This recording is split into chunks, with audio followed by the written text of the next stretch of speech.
Awesome. Okay, so thank you for being here today and the time following the 76 Cyber Hunger Games. Okay, I'm taking a little fun approach with this, so stay with me here. It has been quite some time since MITRE has found itself as a tribute in the arena, but today we're going to go over tools and resources that the tributes can utilize and situations that I'm going to go over today to be helpful in the future. My name is Lex Crumpton. I'm a principal cybersecurity engineer at MITRE, where I spend majority of my time being a defensive lead of MITRE attack and my purviews over detections, mitigations, data collection, and analytics. In other various forms or fashions, I'm a defensive or detection lead for the Center for Threat Informed Defense and attack evaluations. So attack evaluations, just give you a little purview, it's more of adversary emulation against trying to do like purple teaming assessment of EDRs and MDR product tools to see how they amount up to the attack framework. How are they protecting you guys against attacks like I'm going to go over today? And so specifically for attack evaluations, I am the team that builds the defensive countermeasures, the pivot points, the hunting, the tips that the vendors are going to utilize when trying to find the adversary that we built in-house, right? So that's a key point here.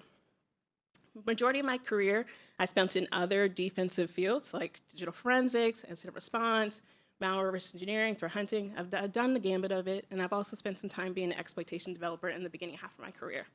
All of this to say, I am an avid lover of behavior analysis. I love looking at the adversary and how they try to achieve their goal, and then building defensive countermeasures to kind of either stop, identify, disrupt, deter them from moving forward so that can help make everybody safer at the end of the day. So in order for us to navigate this treacherous landscape, we're going to utilize MITRE attack to hunt, track, and understand the adversary's every move. I know I'm the writer of the blog post that came out about this incident about MITRE, but today I'm not going to go super in-depth about the technical details. It's more about how we can utilize attack in this situation so that it gives you additional resource for moving forward. So just to get a pulse in the room, how many people have done or seen initial access through the use of a CVE? That's a good number. Okay, good. If you haven't, read the blog post, right? That is the main point of this conversation and how this actually happened. So thank you for that. Okay, so just like a field guide or a map, attack is MITRE's navigator. It is a globally recognized framework that is based off of real-world observations that you've seen on the adversary, and it's either from what you guys seen in the wild live time, or that has been contributed back to us through CTI public reporting, right? It is a model that showcases how the adversary can get into your network, what happens once they've gotten in, and then ultimately what happens after they've gotten in there trying to do malicious activity. It is free, open source, and globally accessible. We want everybody to utilize this tool just like our tributes are going to utilize in this situation. And the next, it's a common language for everybody to understand. We know that people who come and utilize this resource come from all walks of life, and they talk a different language. They have a different viewpoint on their goals and everything else. And so attack is the place that you can come where everybody can understand the same thing because we're making it a common language for everybody to understand. And then lastly, it's community driven. Just like this incident gets contributed back to attack, that's going to help the community. Anything that you've seen in the wild, anything that you're telling us, hey, I've seen this, put it in your framework, we absolutely do that. We go through the work to try and put it out back to the community for everybody else to use. And so just like tools have skill sets that make it better, attack has three main skills working together simultaneously to make it more efficient. You have intelligence, behaviors, and detections. Intelligence is what informs us about the threat in our arena. Behaviors is how the adversary or the threat is acting. And then detections is how we can act in real time to either identify or stop or try to figure out what the adversary is trying to do. Attack in itself helps you be more accurate, gives you a better speed advantage, and is going to give you a little bit more in-depth information against the threat, against the adversary, so that you can bolster up your defensive and your resources in the end. So to go over into our Hunger Games situation, once the bell rang, MITRE ran off and built a stronghold complex to defend against the adversary tributes and make sure that they were not going to get attacked in this Hunger Games, okay? However, one day when they were doing a perimeter sweep of their stronghold, they noticed a big old hole in the side of the building, okay? How did this hole get here? We have no idea. Now we need to figure out what happened and why is this hole here? Is there somebody inside? Are they trying to do something? They're trying to steal information? We have no idea. So now we need to conduct an investigation, go hunting, and figure out what else that we can do. In this scenario, that big old hole was a vulnerability in the VPN, or the Ivanti Connect Secure VPN appliance, into our MITRE nerve network. And because of that, now that was the entry point into our network for the adversary to do other malicious activity. So now we have to go hunting. For the next step, I want you guys to think about other steps that you would take after you find out there's a big old hole in the side of your building. But for me, I think we're going to need the strategic and the tactical side of defensive strategies to move forward in this investigation. So the tactical side, or the real-time identification side, is utilizing those indicators, utilizing your SIM logs, real-time identification of the alerts that are triggering based off of what is being malicious or suspicious in your environment. And then the strategic side, the more proactive side, the long-term planning side, you're doing hunting of like hidden threats. You are utilizing behavioral analysis. You're looking at anomalies. You're looking at patterns to build that context outside of just indicators and making sure that you can have a more long-term approach when doing your defensive strategies. So I know I just went over a lot. How many of you use either approach, both, or? It's okay if it's a neither. More real time, more posts. This is a digital forensic conference, so I can understand the post side, right?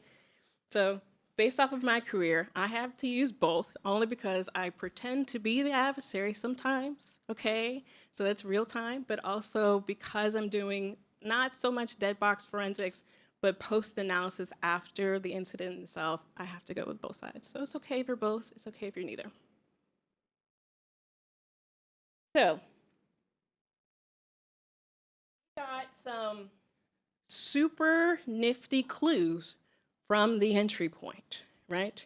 We know that it was an entry point. We know that it was a VPN. We know that through monitoring our perimeter, we were able to find this malicious activity, okay? And so attack, they have tactics that give you the why, or the why of the adversary, and they have techniques that showcase the how they're trying to achieve their goal. In this instance, because we know this was the entry point, that's going to lead us to the initial access tactic because they're trying to get a foothold into our network. That's the important part. Now, in order for us to figure out the how piece, we have to go off of the other context clues to get some more additional information. And now we utilize our tool as the MITRE Tribute. We have gotten to the how. So when you look through attack, you can do some keyword searching and say, hey, this was a internet-facing or public-facing application that they got through. Hey, we did this monitoring of the network or our perimeter to figure out additional information. And ultimately, they utilize the weakness, they utilize the CVE to get into our network. So all of this keyword searching, all of this research will lead us to the technique of how, and it'll give you some more additional information explaining what this adversary is trying to achieve. Those were some good points. Those are some good initial runs, but where do we go from here? I'm stuck. How else can we move forward in this hunting process? How else can we move forward in this investigation? We gotta call in help, okay? We gotta call in our alliances, just like in the Hunger Games. We need some additional support. We need somebody to ship us in a box full of ointment to figure out what's going on. Because of the CTI reporting, because of the vulnerability disclosure that was put out into the public, we were able to glean additional pivot points, additional information that would help us move to the next stage of this investigation. So it's very important when you have your support and your alliances giving you additional information. And because of that, we were able to find additional things in our network. We found some suspicious crypts through incident response and digital forensics and the pivot points that they gave us that led us to root rot, bushwalk, bee flush, sorry, this name was a tongue twister, and wire fire. Root rot and bushwalk were essentially what blew the doors open for us, and then wire fire and bee flush is kind of like what held them strong inside of the network, okay? So, super high level of these tools, right? Root rot was used for the discovery of the network. They were doing a lot of pinging across our network to figure out what systems were there. and they were also utilizing it for lateral movement in preparation to move to other hosts in our network. There was some base 64 encoding, there was some functionality to do commands, and then it also was embedded in a legitimate connect secure file, trying to remain hidden from us. Bushwalk was a server-side request for forgery vulnerability, and the SAML component also has similar other functionality with the read and write to the files. It had decryption, encryption components. It had HTTP request functionality, also embedded in a legitimate connect secure file. Next, bflush, and just a forewarning, this was not in the CTI public reporting. This was something new that we found once we started doing more investigations. However, it was deployed under the vCenter Tomcat server, and it was executed via a Python-based tunneling functionality or technique itself. Also has read and write functionality, also had base64 encoding, also had command shell execution, also was embedded in a legitimate connect secure file to remain hidden from us, okay? And then the last one, same functionality, AES encryption, base64 encoding, zlib compression, could do file manipulation, could run commands, also embedded in a legitimate connect secure file. They really wanted to stay hidden from us, right? So how do we go back to our tool for our attribute and figure out what is going on? Let's give additional context. We knew that the files were trying to remain hidden. We knew that they had some malicious functionality. We knew that they were trying to be embedded into a tool. Well, first of all, they tried to remain hidden because they wanted to maintain a foothold into our system, which is going to lead us to the persistent tactic because of trying to maintain that foothold. And then for us to go and find how they're trying to do this, we know they tried to utilize legitimate files to stay hidden. They were trying to be embedded into connect secure files and make it look like they were a legitimate file being used. And because of that, they had the ability to install malicious components because we thought they were a legitimate file within our system. So that's going to get us to T1505, which is our server software component. But the neat thing about attack is, even though we get you to the how, we can go a little bit more in depth with our sub techniques under this main or our parent technique itself. So in this instance, we have 4 different sub techniques here that could potentially lead to the more in-depth version of the how they're trying to utilize this malicious script. I want to ask you guys to just think about it. Which ones do you think, or which sub technique is it going to relate to more and is going to help you more in your investigation to understand what's going on? 1, 2, 3, or 4?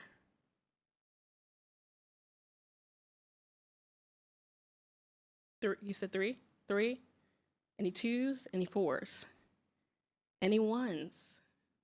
Okay, you're 3s. So if you said 3, you were correct. It was a web shell because of the fact that it was trying to be, and it was a web shell script that was trying to be utilized and be obfuscated from us. It was embedded in a bunch of different commands. The functionality of the running command shells, having the network functionality like the HTTP request, the post request, as well as like covertly trying to stay hidden and remotely work and remotely operate across the board, led us back to the fact that it was going to be a web shell. That was good context, right? Our CTI resources, our vulnerability disclosure gave us additional information that we could move to the next pivot point. Now we're stuck again. What do we do? Okay, there's no more CTI reporting that's going to give us anything else extra. Our alliances didn't find anything else within their reporting, within their experience. There's nothing left. How do we keep moving forward and figure out where this adversary is? Are they still in our stronghold? Are they still trying to do malicious things? We need to keep going because our investigation or our hunting is not done.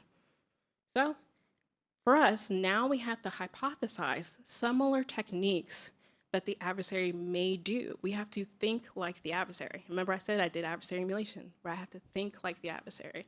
So you have to do this in this context and kind of figure out like, hey, where can they go, right? We had one way of doing persistence, one way of staying in the network so that they can come back at any time. What happens if that persistence fails? And we, as the defenders, find them out and get rid of it. Now they can't come back in. So maybe they thought, I need a second persistence here. So just in case my first one goes away, I can come back in at any time because they're not going to find the second one, right? Or they could say, hey, I found out all I can from this house in the stronghold complex. I need to move to the other houses. I need to figure out who's on guard, who's doing patrol. I need to figure out if there's any additional information I can find from the server rooms or from their file folders. I need to find all the additional information, and I need to move to different houses in the stronghold complex. So that may lead to doing lateral movement. They need to move to the next location in order for them to continue out doing anything malicious. Because we were able to think about other avenues that the adversary can take, we were able to find the next malicious script, which was Brickstorm. Brickstorm in itself was a backdoor where they had several key functionalities within it. They had a persistence mechanism, which is the more important part for this presentation, but they also had the ability to run command shells. They had the file manipulation, uploads and downloads functionality, and then they also could create unauthorized web servers. Brickstorm in itself did a lot more nifty and like novel things, just like bflush did, but for the context of this presentation, that persistence mechanism leads us to our next attack technique. It's still persistence, it's still them trying to maintain a foothold because it was a backdoor, but those persistence mechanisms were folder locations that they could hide themselves into, so whenever you shut off your computer and you restarted it back up, they were there, right? There's no pulling the plug and the adversary's gone, okay? For them to be in this location means they wanted to maintain persistence regardless if you turned off your computer system or not. And so that was super, super important. And it was a really good find for us to find Brickstorm in itself as that backdoor functionality. Now, that was a lot of technical jargon, and I apologize, okay? But we have to go through what is next, or how can we continue to move forward, either during the investigation, what's going to be your next step, or the post-analysis section, what's going to happen after you finish the investigation. I mentioned both the strategic and the tactical side. Well, for the strategic side, we have to get into that behavioral anomaly section. We found a lot of good information based off the indicators, based off of the CTI reporting, based off the alerts, based off of the real-time identification of the adversary coming through. And so now, what happens when those indicators go away? They could just say, hey, you found me based off of this file name. I'm gonna change the file name so you can't find me. That's not going to work all the time. So going for the more behavioral perspective is then going to showcase looking for the pattern or the actions of that adversary and not just about the indicators itself. You need both. I will say you still need both. But the behavioral perspective is going to give you that additional leg up to help identify the adversary when they're moving about without having the actual indicators themselves. And then lastly, we need to build the lay of the land. I only went over 3 techniques, right? But as we continue to do this investigation, you start to build the bigger picture of what the adversary is trying to accomplish and ultimately figure out like what is their goal or what is their end state that they're trying to achieve. In this case, this is not all of the tactics within attack itself, but this was just a good subset of data that showcases that they're trying to achieve a lot, right, in a short amount of time that they were there. So ultimately, this can give us additional information that we can now give out to the public in either CTI reporting, going and talking to our alliances, our support system, and giving them additional information, just like we found bflush that was never found before. Now we can give other people that information so that they can help bolster their systems and their defensive strategies. So to go over some lesson learned, again, we need both the strategic and the tactical side to understand what the adversary is trying to do and to find them in our networks. We need that real-time identification side, as well as that proactive, long-term thought process or their behavioral, that threat hunting approach to find the adversary, just in case we don't have any indicators or we don't have any pivot points. We need to create those pivot points for ourselves. Next, leveraging MITRE ATT&CK and other resources are super, super helpful. We saw that those techniques, those tactics gave us good information that we could move ourselves in this hunting process, move ourselves in this threat hunting process, as well as the CTI reporting, as well as the vulnerability disclosure. All of these resources give you information that you can utilize in this investigation. Lastly, doing an incident review. Because we were able to go back and review all the things that we went over, we were able to glean additional information that we can give back to the public and help potentially the next person who gets targeted or goes through the cyber incident. And then lastly, strengthening your defensive, your cyber defenses. Even though MITRE came up with the attack framework, we are not absolved from getting attacked, okay? It happens to everybody, it happens to the best of us. So this is a learning experience to take that information and make your organization, make your defensive security solutions a little bit stronger and a little bit better so that you can help protect yourselves from the next time. And then that's it.